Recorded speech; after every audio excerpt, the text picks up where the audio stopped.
I'd like to talk a little bit about the experience from the private sector perspective. Going back to this, well, it really started in 2010. I was working, my background's in urban geography and planning, and I was working on a transit-centered development planning and research project in Vancouver in the Arbutus corridor on the west side of the city. And the city and the CPR who owned the land had been at odds for decades. And I asked, what do we need to do to break the logjam? And they said, we need hard, reliable public opinion in the 9 individual neighborhoods that lay along the line. So how do we do that? How do I gather public opinion geospatially? How do I know that they're real people and not bots? And how do I present that feedback data in such a way that's going to have an impact? So I spent several months working, trying to do a market scan, trying to find a solution. Couldn't find a solution, so that prompted me to try and create one. And quite literally, I was staring at Google Maps one day and I started to see green dots popping up on the map and in my mind's eye. And that's when it hit me. If there was a way that we could connect people's digital identity to place in a provable way, that opened up a whole new set of opportunities. So I took it to the City of Vancouver and they said, well, if you build it, we'll test it. And I took that to the National Research Council of Canada IRAP program. And they said they would get on board initially for technology validation. And so over the summer of 2011, 7 years ago, I got together 2 MyTax interns and 3 Get Youth Working grants on a MyTax program and an IRAP program. And we built the prototype and we did technology validation. When we got the results, we knew we were onto something. And then early in the fall, we got our first customer. With the Vancouver School Board, who wanted to consult with parents within school catchment areas. And that's what got the whole thing started.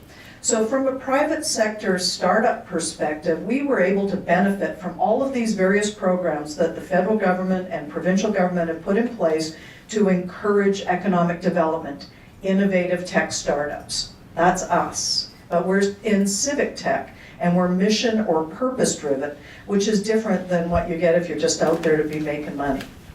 So it is possible to be a private sector company and be doing things for good. I just want to be clear about that. But all of these different programs, we get SR&ED at the end.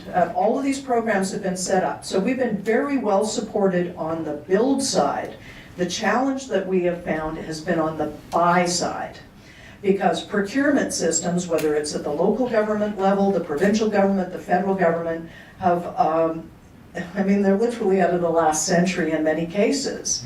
There's standing offer lists that haven't been renewed and, as long as we've existed. And if people don't know, something like 92 or 93% of all tech startups fail by the end of the 3rd year. And the fact that we still exist after 7 years is a testament, especially because every time we went to organizations like the BDC for venture funding, they said, oh, you're trying to sell to government? We won't fund you because the government sales cycles are too slow. And if we had given up on the basis of trying to deal with government from a procurement standpoint, I wouldn't be standing here right now. But we persist. One thing that we learned early on in our process was that what we were really trying to do was two-sided. We were trying to, on the one hand, we were trying to verify people to place so that they could be informed and engaged on various different consultations.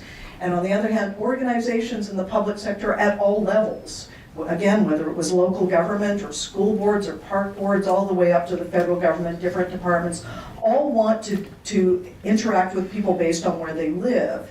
And this was really made me understand that it was necessary to have an intermediary, an enabling intermediary, because for all of you that are working in government, you're all working within silos. And guess what? Silos can't break down silos because they're silos.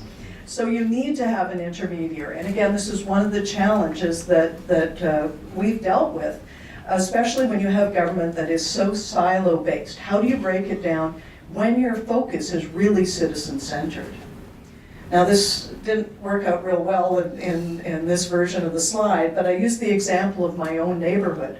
And if you think about what you're dealing with around you, whether it's it's a rezoning or development permit at the planning department, or it's a road closure, or it's schools, it's parks, it's the province, it's the feds, all of them are revolving around you in a citizen-centered model, and therefore it's necessary to have an intermediary. The reason I mention this is because when it came to productizing this, and that's what we're all talking about, is that we had to find ways to make it meaningful and impactful through transparency, because we need to be able ultimately to make things transparent so people will trust it, because there's a fundamental lack of trust between the public and the public sector. So we built APIs as IRAP projects, and so any of you out there that want to work with us, I encourage you. We've developed APIs so that we can work building on this notion of location-based citizen engagement. We've worked in open data so that we can automate notifications. We started with land use change, but we've also expanded that and looking at the BC government GitHub account, for example. All of these things are important, but they all come back to the people. So I'm speaking to you from the standpoint of a private sector entrepreneur that's trying to do good, that's trying to have an impact. We've received tremendous support from all levels of government, especially the federal government, to make this all happen, but it has to work together with all the different levels of government. So just know that there are ways that we can be working together, and now that hopefully everybody got one of my postcards, you'll all be in touch and we can find ways to work together. So thank you.